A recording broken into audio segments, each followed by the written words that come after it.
I'm Connor Reid with words to that effect.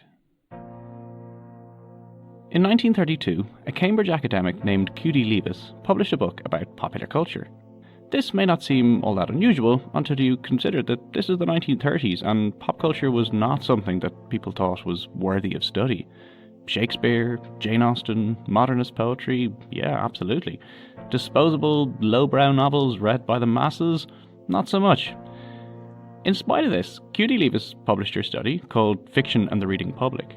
It was basically an attempt to understand the appeal of the best-selling novel. Who bought bestsellers, who wrote them, and what did this all say about readers and culture more generally?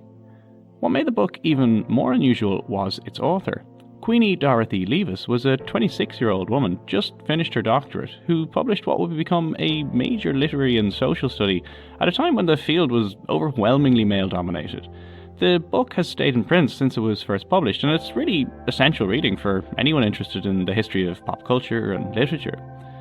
Now, if you're expecting at this point that Fiction and the Reading Public is a book which boldly blazed a trail and argued for the merits of popular culture, you might be a little disappointed. Q.D. Leavis loathed popular fiction.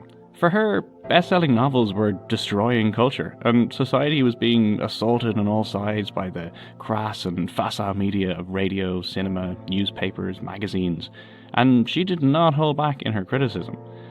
Of one bestseller of the time, she notes that it exudes vital energy as richly as a manure heap. One best-selling writer exhibits a crude, ill-furnished mind.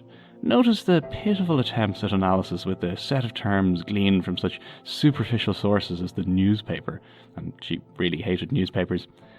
But these were the novels read by the masses, bought in huge numbers, which... You've been listening to the latest episode of Words to That Effect. Thanks for listening, and I hope you want to hear the rest. You can get this episode on Apple Podcasts, on Stitcher, Google Play, or wherever you normally get your podcasts. Or you can go to the Words to That Effect website, which is wttepodcast.com. Thanks very much.